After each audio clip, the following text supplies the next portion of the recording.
Hello, my name is Nathan Jr. Kama. I'm the Principal Vector Control Officer for the National Vector-Borne Disease Control Program for the Ministry of Health and Medical Services here in the Solomon Islands. In this video, I'm going to show you how to perform surveys for Anopheles larvae.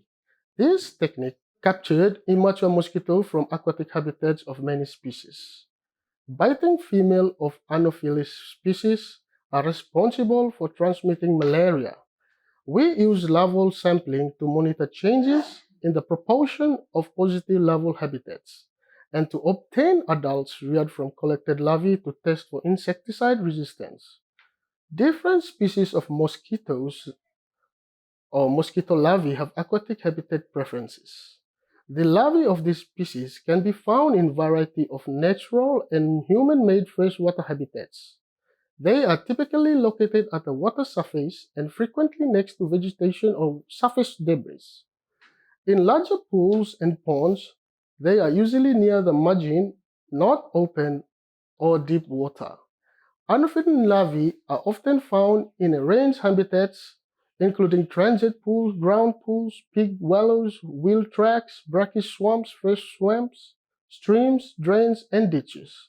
This method is advantageous for its inexpensive equipment and portability.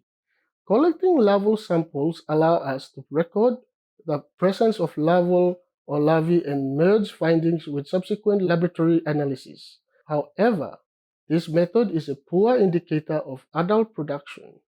It is also labor-intensive and requires trained staff as it can be difficult to find hidden larval habitats.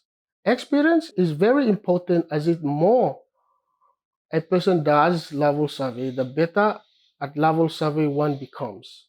Different equipment can be used, including pipettes, dippers, or techie busters, depending on the size of the habitat. In this next part of the video, I'm going to explain how to survey for Anopheles step by step. The first step is to identify the larval habitat, and this requires very careful searching throughout the entire village area, including inside the boundaries of all properties. Proceed slowly and step lightly as so not to disturb the vegetation more than it is necessary. Approach the water facing the sun to avoid casting a shadow. If there is a strong wind, dipping should be done on the windward sides of the habitat where larvae and pupa will be most heavily concentrated. Try to avoid dipping for mosquitoes while raining if possible. Large habitats will need to be sampled in multiple locations within the habitat to get a better estimate of the density of larvae. Look for larvae and pupa before beginning the dip. Scoop the larvae into the dipper head. You can do this by skimming the dipper head angle at 45 degrees and submerge about 3 cm in the water in a straight line towards the larvae.